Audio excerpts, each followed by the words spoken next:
Muy buenas a todos, mi nombre es Santiago Garzón Carrero y hoy voy a explicarles por medio de este mapa conceptual sobre la lectura de etapas del conflicto armado en Colombia hacia el posconflicto. Para empezar debemos tener claro los cuatro conceptos básicos: el conflicto armado, la justicia transicional, el posconflicto y la violencia.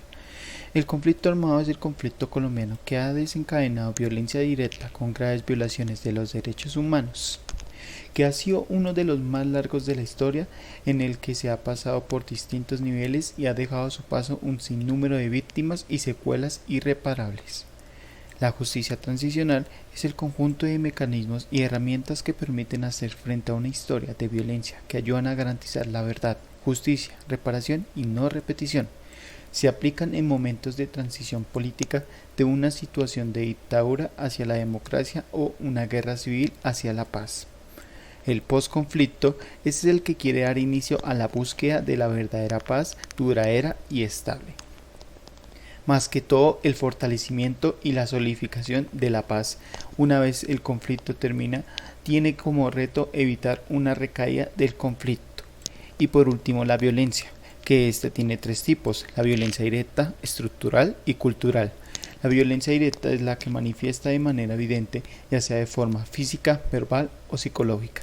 La estructural es la violencia intrínseca, que va dirigida a los sistemas sociales, políticas y económicos. Y la cultural, que es la que va dirigida a los aspectos culturales, que puede utilizarse para legitimar violencia directa y estructural. Ya después de conocer los cuatro conceptos básicos, comenzaremos con las etapas. La etapa inicial, que pretende demostrar el estudio de un conflicto armado, un análisis, un diagnóstico y unas alternativas para su solución. Hay que recalcar que la etapa inicial tendrán tres puntos: actores directos e indirectos que intervinieron en el conflicto. De esta encontraremos algunas relaciones: la relación gobierno y guerrilla, relaciones hostiles que llevan a un conflicto abierto, a la guerra, y la relación narcotráfico y grupos guerrilleros, que son las familias que llegan a dedicarse al tráfico de drogas, que a la vez aumentan sus facturas. El segundo punto será la dimensión del conflicto, que da cuenta al número de personas afectadas, los espacios o territorios afectados y la proyección temporal del conflicto. Y por último, la intensidad y escalada del conflicto. En esta se logra observar los puntos máximos y los puntos bajos de la violencia. El punto alto, que va de 1996 a 2002, caracterizada por todas las masacres que hubieron, y el punto bajo, que va del 2002 hasta una escalada a la fecha de hoy. Ya acaba la etapa inicial, empezará la etapa intermedia, que es la que se inician negociaciones de paz en La Habana y termina con la firma de acuerdo de paz de las FARC y el gobierno nacional. Pues para esto tuvo que haber motivos para que las FARC y el gobierno nacional llegaran a un diálogo de paz. Una de estas fue la correlación de las fuerzas militares, estrategia que permitió recuperar y crear una nueva ofensiva. La segunda, el frustrado plan ofensivo de las FARC y la imposibilidad del triunfo definitivo.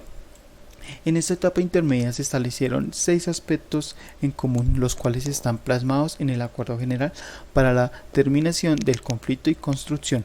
La primera será la construcción de la paz en un asunto de la sociedad en su conjunto. La segunda fue el respeto por los derechos humanos en un fin de Estado que debe promoverse. La tercera, el desarrollo económico con justicia social y en armonía con el medio ambiente es garantía de paz y progreso.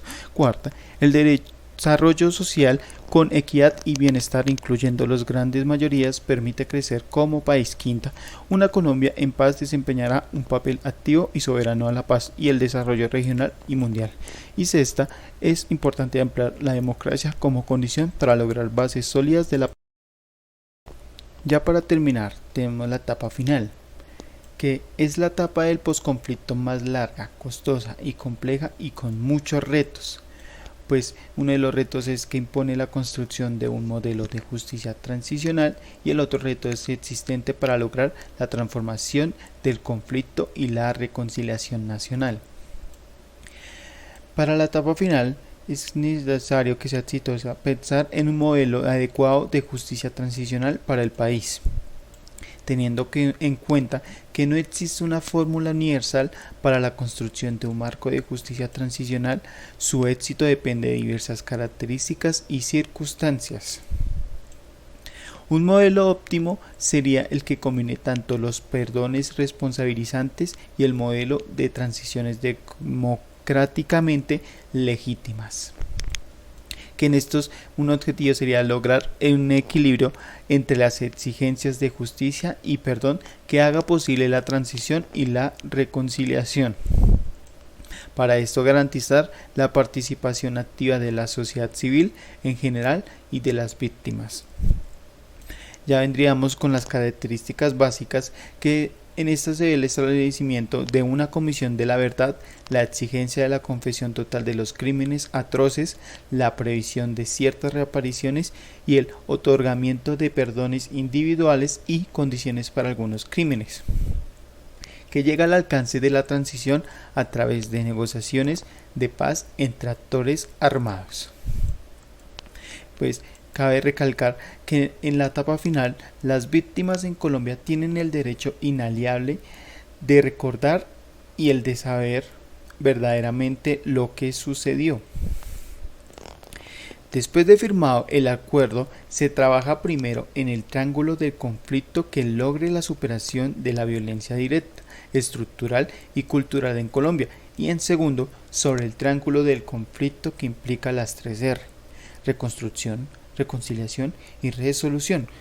Pues una será que se trabaja en la parte visible del conflicto armado con la terminación de la violencia directa y la dejación de las armas, que logra que se pueda reparar a las víctimas por el daño causado, y otra que se trabaja en la resolución a partir de la creación de condiciones económicas, sociales, políticas, para que tanto víctimas como victimarios satisfagan sus incompatibilidades.